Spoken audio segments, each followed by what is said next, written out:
When a property is for sale below market value, that means the seller's asking price is less than the current market value of the home, which is the biggest indicator that the seller is motivated.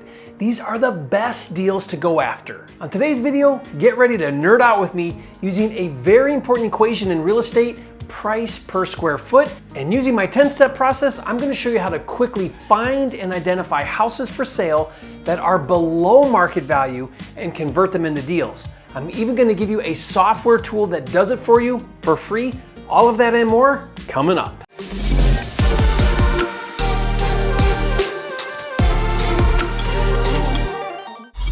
Hi, it's Jerry Norton, the nation's leading expert on flipping real estate. And if you're new here to make more money in less time flipping houses so you can live your dream life, subscribe to my channel, click the bell icon to get notified when new videos are released. Now we're gonna do some math on this video, so get out your calculator. And if you don't like math, too bad, because like I tell my kids, math is the language of money.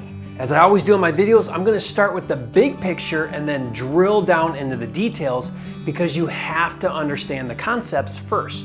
Your goal as a real estate investor is to find distressed properties that you can acquire for less than the current market value. And if you're a flipper, it needs to be below market value, so much so that there's enough room for you to turn around and flip it for a profit. When someone is willing to sell their property below market value, they are what we call a motivated seller. These are people who desperately need to sell their properties due to some kind of hardship that property is causing them. They would rather have peace of mind than equity and will sell below market value. Roughly 5% of all real estate transactions that occur are from motivated sellers. The problem is motivated sellers aren't always easily recognized. It's not like they're waving a red flag screaming, "Hey, I'm a motivated seller, come buy my house at a deep discount." At any given moment in time, there are hundreds and in some markets, thousands of homes for sale, making it challenging to find and identify which homes for sale are motivated sellers. However, there is a way to mathematically identify which homes are for sale below market value, and the assumption is that if the seller's asking price is less than the market value, they are more than likely motivated to sell. For example, if the market value on a home is $100,000 and the seller is asking $90,000, it's a good indication the seller is motivated because he's asking less than its current market value. Let's review my 10-step process to quickly establish market value, then how to identify underpriced homes, and then how to convert those leads into deals. Step 1 is to take all of the recently sold homes in the past 6 months in a given area, let's say a zip code. Now, if you wanted to be more precise, you could narrow it down to a specific neighborhood or a small radius like a half a mile, but for now, let's just use zip code. You can do a search right now on Zillow, Redfin, Trulia, or Realtor.com to get this list. Step 2 is to calculate the average sold price by dividing all of the sold prices by the number of homes. For example, I flipped a house in Myers Park in Charlotte, North Carolina. For illustration purposes, let's suppose there are 5 homes that recently sold for the following prices. Now, the average sold price of these 5 homes is $838,000. Now, I got that by adding up all 5 prices and then dividing by 5 to get the average sold price of $838,000. But average sold price alone isn't accurate enough to establish market value because each of those 5 homes is different, especially in size, which will impact the sale price.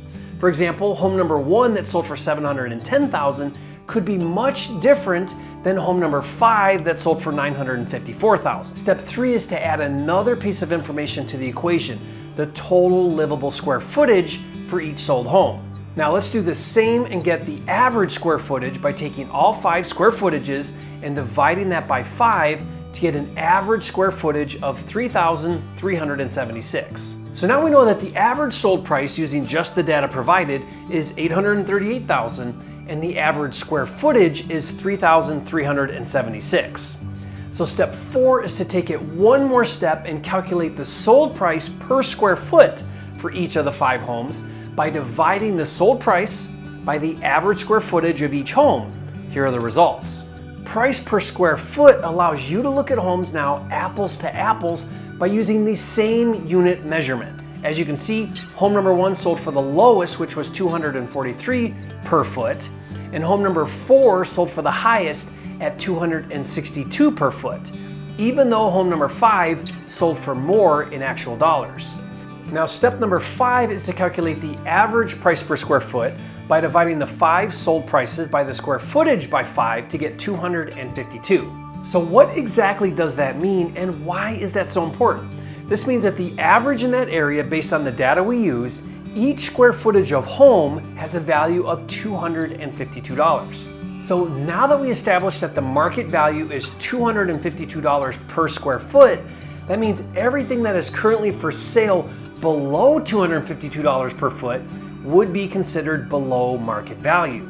Now, one of the reasons why I love to use Redfin is because they list the price per square foot, which makes it so much easier when looking at leads, and now you know how valuable that is. Step 6 is to generate a list of all of the homes for sale that are below market value. In the example we've been using, all of the homes for sale that are listed for less than $252 per square foot are the underpriced homes for sale. Step number 7 is to sort the list from most underpriced to least underpriced so that you can go after the properties that are the most underpriced first. Now, I already know what you're thinking.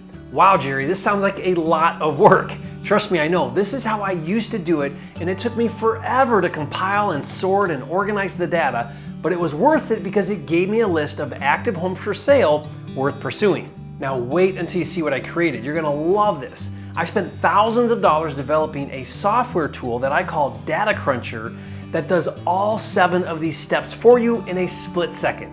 It takes all of the sold homes in a given zip code, it calculates the average sold price, then the average square footage, then the average price per square footage, then it gives you a list of active homes for sale below the average price per square foot, and it even tells you how far below value. It's so cool. In a split second, this software tool does what used to take hours of manual labor.